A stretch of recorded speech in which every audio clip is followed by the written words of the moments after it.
Hey guys, welcome back. If I haven't introduced myself before, I'm a special guest to the channel, Bebop Gastelum, or just Bebop, or even shorter, B for the lazy people. So we're starting chapter 2, and here we go. We're not dead yet, so. We're standing on the thin platform of what looks like a fancy subway. The rails look well used, but not old. There are small overhead lights that are very dim, as if they're running on emergency power. The dim overhead lights are a blessing, but the size of the place makes me feel vulnerable. Staring ahead, the tunnel seems to be endless. It's almost dizzying. But there's a small light further ahead, and then a space that breaks the monotony of the tunnel's curved surface. Another platform, maybe. We're in a subway tunnel? I'm sure he doesn't know what this is. But it looks like we're on track. Why are we in a subway tunnel? Dennis doesn't answer. The reality of what we are seeing is sinking in. Whatever this place is, it is buried way underground. That seems impossible to me, making anything that's on the other side of this tunnel dangerous as far as I'm concerned. Damn right. But of course, we're going to go on. Human curiosity is going to see to that. Also, the ringing noise is louder down here. It's much more solid now, and there's some other sound. Something like the faint hum of machinery. What's your take on this, boss? You think we're safe here? Dennis asked. Not at all. This is what I think to myself, but I don't want to let Dennis see that I'm rattled. While he seems to be limping along much better than when we first stumbled into this place, he's still in rough shape. I'm leading him here, and I should probably make him feel confident in that. Well, it's kind of creepy. I really don't know where we are. I don't want to promise him that we'll be okay. I don't know. Definitely is creepy. Why lie to him? I think we can officially say that we have no business here. I continue. If you want the truth, I'm a little frightened. A place like this, buried under the woods, well, it just doesn't feel right. I feel like we've walked into a trap or something. My lack of confidence is mirrored in Dennis's face. If he wasn't uneasy before, he is now. From the looks of it, we can go either left or right. The left is slightly lit, the right not so much. This makes me uneasy because I get the sense that one wrong turn in a place like this would have us wandering for hours. Suddenly, I jerk my head to the right as I hear the unmistakable sound of someone walking. Did you hear something? I asked Dennis, my eyes straining to see anything in the darkness. Not sure, he says. Maybe. It kind of sounds like footsteps. I wait a moment, but the sound doesn't come again. So, those are our options. To the left are flickering lights, indicating that we'll at least be able to see. There is also a hum of machinery, a sign of life. To the right is just darkness, but we also heard footsteps in that direction. I have a feeling that we're not supposed to be in here, so let's go into the flickering horror of the left. Seems smart to stay in the light. Left it is.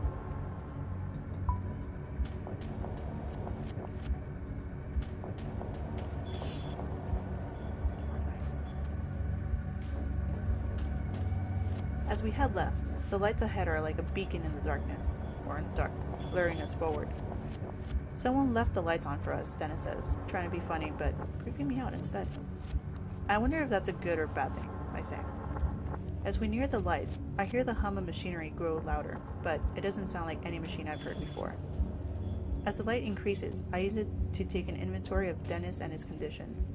While the bleeding seems to have stopped, the amount that is soaked up into his pants and shirt is beyond alarming.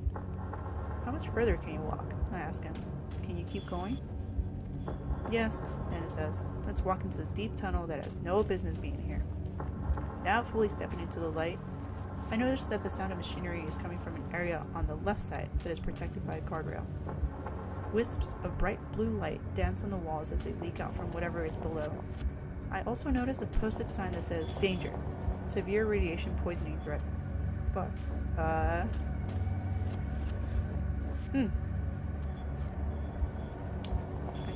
don't want radiation poisoning.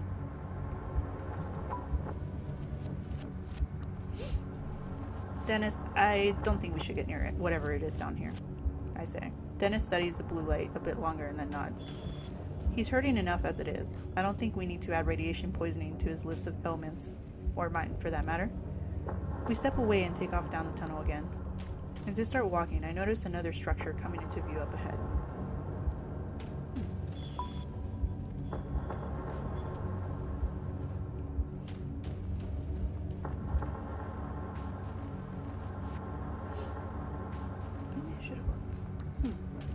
As we head further into the tunnel, we reach another platform.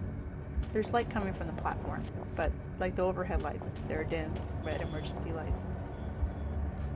I start to wonder if the explosion at the logging site caused a power outage in this place, whatever this place is.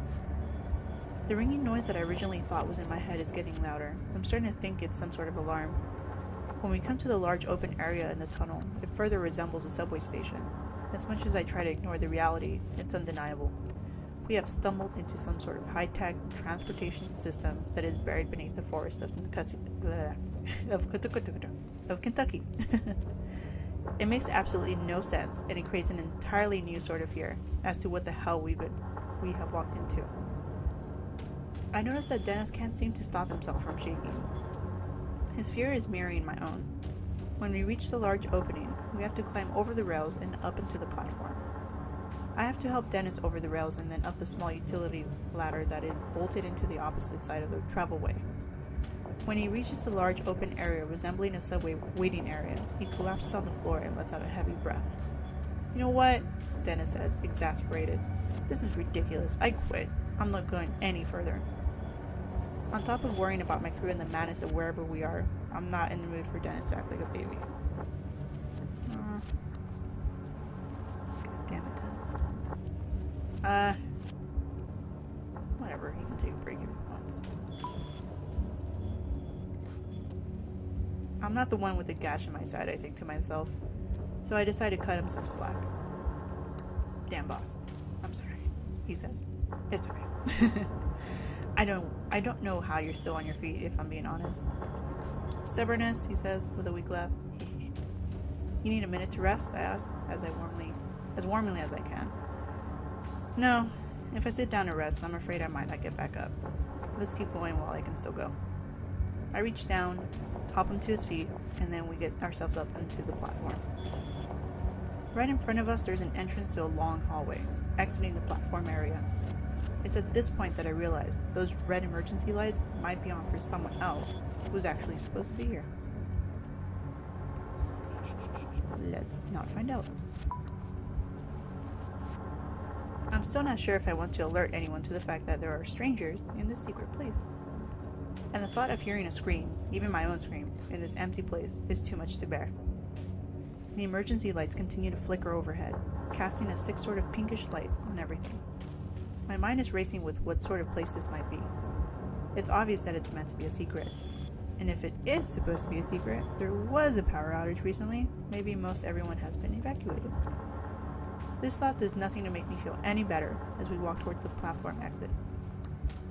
We step inside and it seems just as empty as every other place we've come through, weakly illuminated by more overhead emergency lights. We're standing inside a hallway that looks surreal for a moment.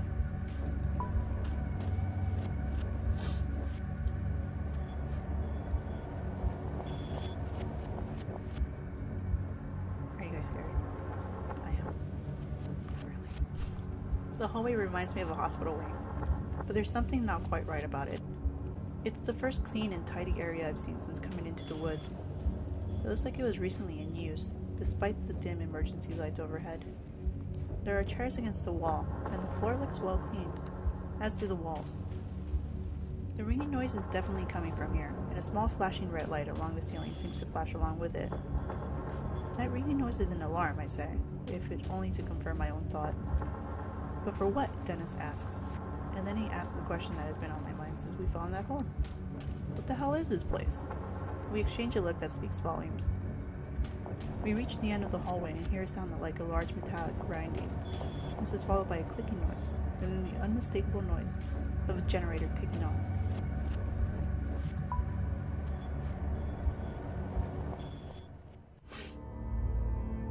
And then there was Without warning, the facility jolts to life. The red glow of the emergency lights is suddenly replaced by bright white fluorescent ones. That mechanical hum is oddly comforting. Somehow the power beam back on urges us on. It's then that I noticed the ringing noise had just stopped. So it had been an alarm. But for what? Just a power failure? We head down the hallway, the electric hum of the lights sounding eerie overhead. Other than that, the place is dead quiet. The hall is about 100 feet long, with 2 main doors. One door opens into a large room that looks like a conference room with a whiteboard and papers strewn about. Across the hallway, another door looks like it's a laboratory of some sort. Dennis slumps against the wall on his feet and lets out a scary-sounding chuckle. Something funny? I ask, as a dark and brooding panic starts to grip me. Dennis just keeps chuckling as he slides down to the floor. I'm just gonna sit here while you look around, he says. There's a look in his eyes that reminds me far too much of a dead animal on the side of the road. Well, if I was a scientist, I'd say the lab. But I'm a simple woman. Hopefully there's simple notes in the conference room.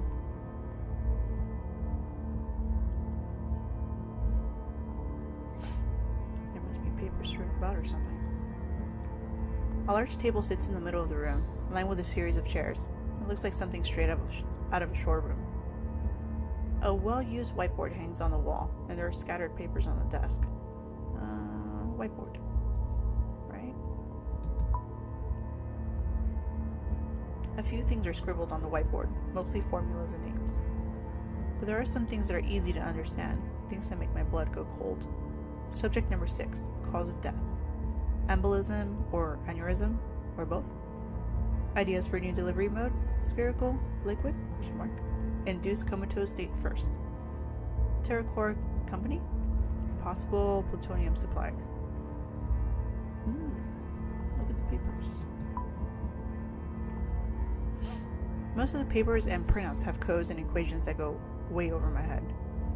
But there are also handwritten notes that don't make me feel any better about our situation. I read through them and see scrawled notes that say things like, last experiment failed, equals, overdose before transport. Levels indicate cellular catabolism, ? More lead shielding in export suits. Measurements make no sense. Let Barksdale know about the possible Higgs field fix. Outside in the hallway, I hear Dennis grunting. I head out of the room to see him still seated on the floor. But I don't get very far, because as I exit, a man comes rushing around the corner with an automatic rifle in his hand.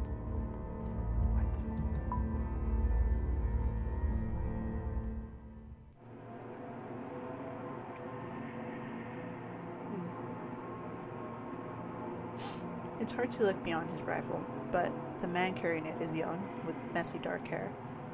His skin is so pale that I wonder if he maybe lives down here.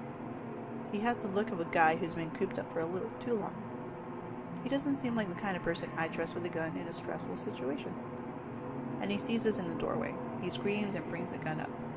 It is aimed directly at my head. Not going to confront that. I put my hands in the air, surprised at how natural it feels to go into the surrendered state. Maybe it's because this feels like a dream. Maybe it's because I feel like I'll snap awake if the maniac pulls the trigger. I recognize you. You stomped around and set off the security mics in the entrance. What? I ask, unable to think of anything else to say. Who are you? The man asks. Did you do this? The man's eyes... What? The man eyes us both, and I see something in his eyes that unsettles me. He is scared, but there's something else. Well, we're loggers, that's the truth. His eyes look distant for a minute, and then he says, bullshit. But for some reason, I'm pretty sure he knows I'm telling the truth. Someone knocked the power out, the man says. It's back on now, but if it was out long enough, well, we're in a heap of trouble. Was it you? Who sent you? Look, we don't know what you're talking about, Dennis says. Something happened out in the woods. Are you alone? Are there others with you? The armed man asks, thrusting the gun in my face. How did we get into this situation? I think to myself. If we hadn't fallen into that hole, we wouldn't be here. I'm not really sure if we want to be giving this guy information. We don't know anything about him. Then again, he might have answers.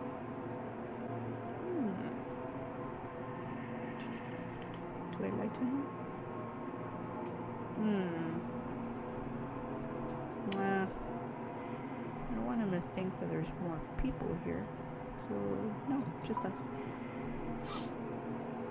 The man looks me up and down, trying to tell if I'm lying. What happened before you came here? God damn it. No clue, I say. I open my eyes on the ground. I open my eyes on the ground and don't remember anything. The last thing I remember was fueling up my power saw, and then I was on my ass. We could hear the alarm from where we were. And there was a flash of white light, Dennis adds, like a bubble coming out of the ground. But how'd you get in here? The man asked. I pointed down the hall towards the subway. We came in that way. The doors weren't locked. His expression calms a bit, but I'm still very aware of the gun that is leveled less than a foot away from my face.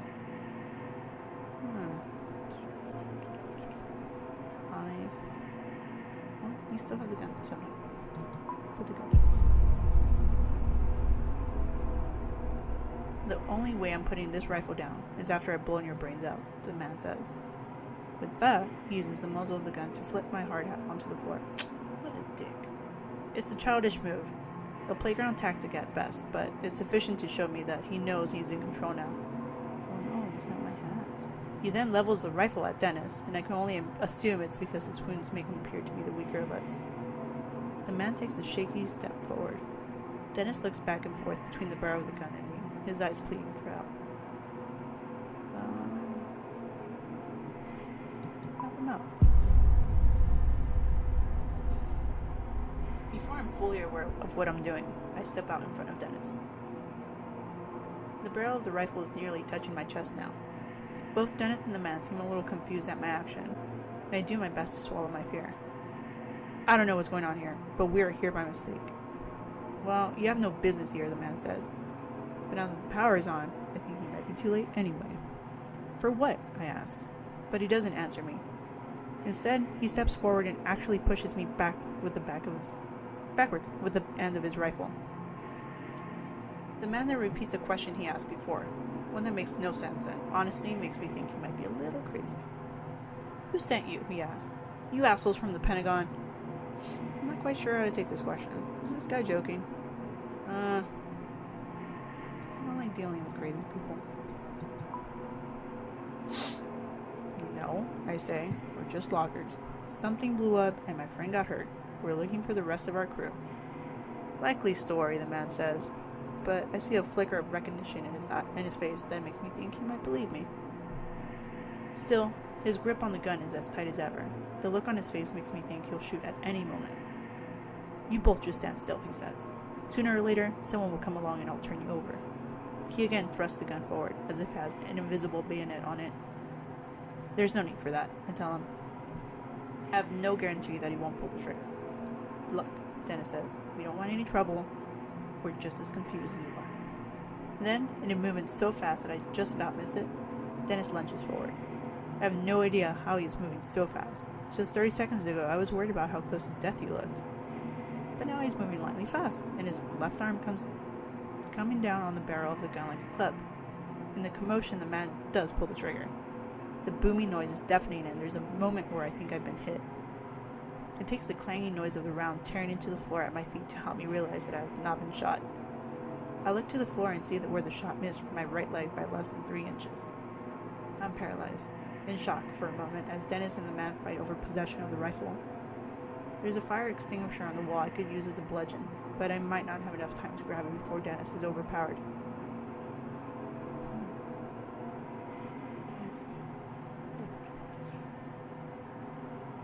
I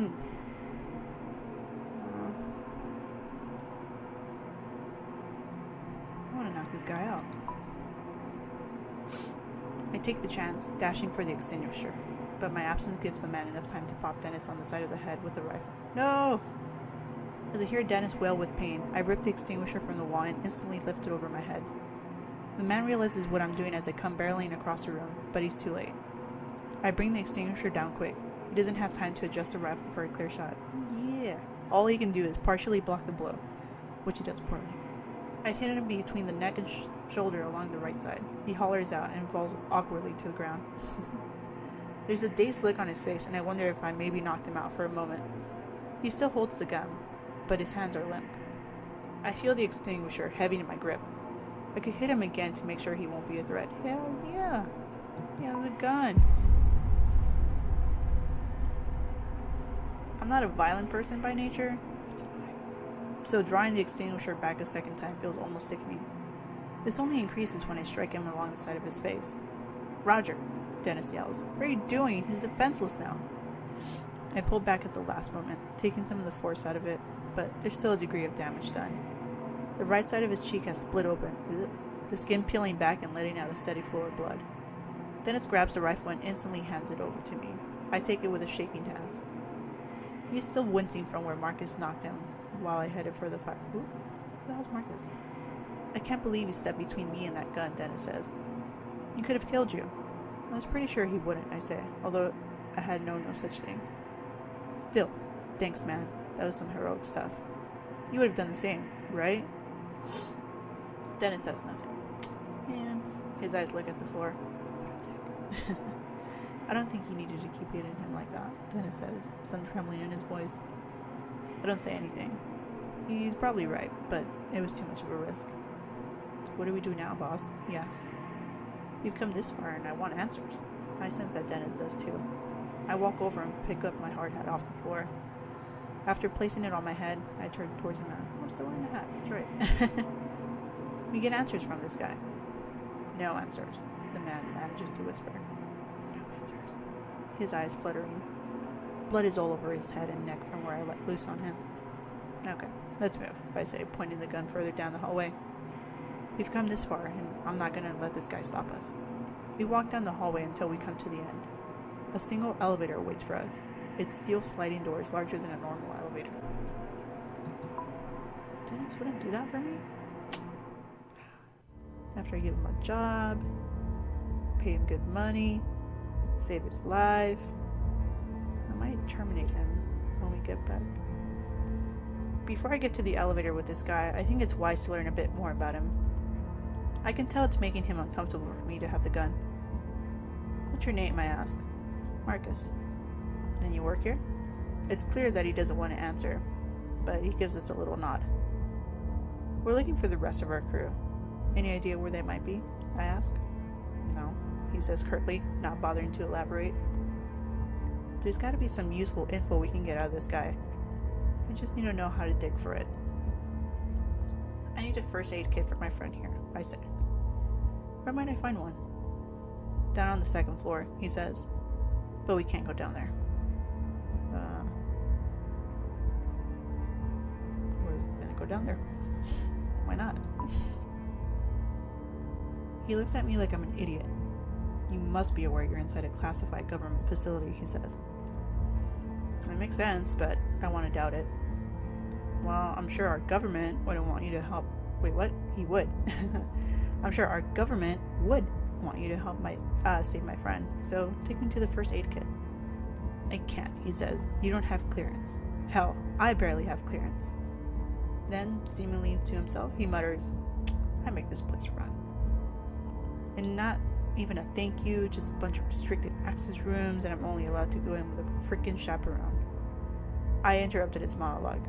We're going to that first aid kit. I could lose my job, he says, squinting through the blood where I'd bashed him over and over. I wonder for a moment what sort of trouble I can get into for hitting a government employee, especially as hard as I did. Then again, he had come at us with a rifle. It makes me think that things have gone terribly wrong in this place, and the explosion in the woods, or whatever the hell that happened, might be linked to it all. I need to convince him to take us to the second floor, but I'm not sure if it would be more productive to threaten him or ask for sympathy. Come on, what's that? Wanna be cool? Look, I say, it hasn't been the best day. We're just trying to find out what's going on to find our crew, to survive. I know that this isn't a normal situation down here. It looks like all your protocols have been blown to hell. Can't you help us out? He looks at me sternly, weighing his options. Okay, he says. Thank you, I say. With an untrusting stare, Marcus walks to the elevator door, approaching a small keypad by the doors. He punches in a numerical code on the keypad, and we can hear a slight mechanical hum behind the steel doors. After a few seconds of angry glances and frightened sneers from Marcus, the elevator arrives. The steel doors slide open with a whisper, revealing the interior. Let's find out what happens.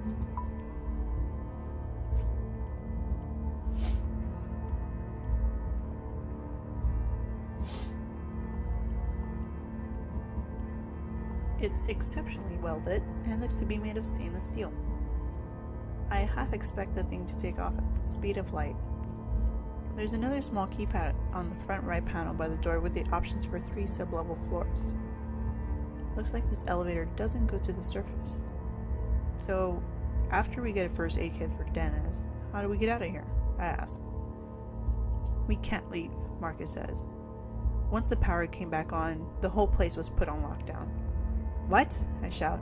Can't you override it? No, it's to prevent anything from getting out. I can't. Marcus looks as deflated as Dennis. We can't get out. We're stuck here. Dennis leans into the corner and almost falls into the floor. The struggle for the rifle took a lot out of him. I could see that much in his face. Slowly, we start to move down. The hum and grind of the car's motors fill the space. So we're stuck here forever? That would be my question. Marcus scowls at me. I think it's a fair question. It doesn't seem unreasonable to assume he won't be able to get us out.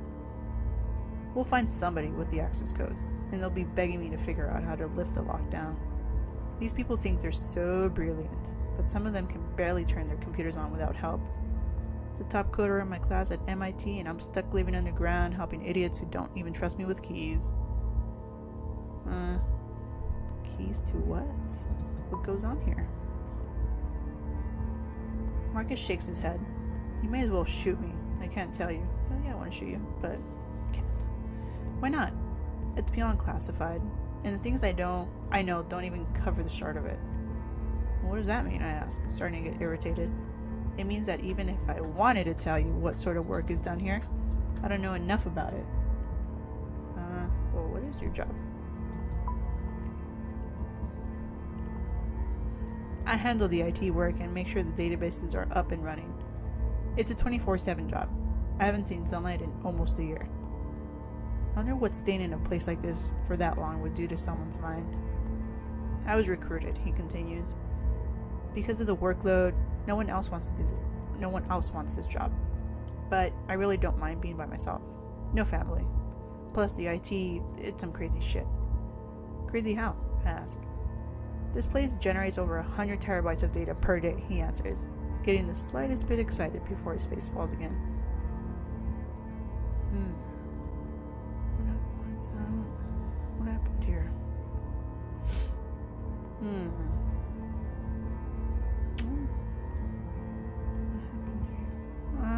I don't think I care about the lights that much.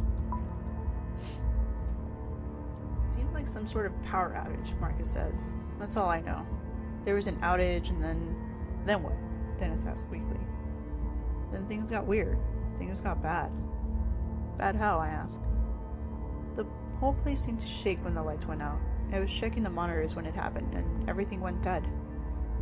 It took no more than a minute or so before I started hearing the screams. People were being killed by something. I tried getting the security cameras going again, but they only lasted for a little bit on my backup systems. But what I saw... What? I asked, feeling a sharp fear worm its way into my guts. Well, what I saw on the screens for that little bit of time made no sense. It made me get the gun from the emergency vault. I think whatever it is, it's still down here. Hold on, I say. There's an emergency vault with a rifle in the same room as the security cameras in this place. Marcus gives me a grin that looks nearly insane. There are guns locked away in every room in this place. Just in case, you know? In case of what? As he opens his mouth to answer, the elevator comes to a stop and the doors slide open. Marcus is out right away, without a word.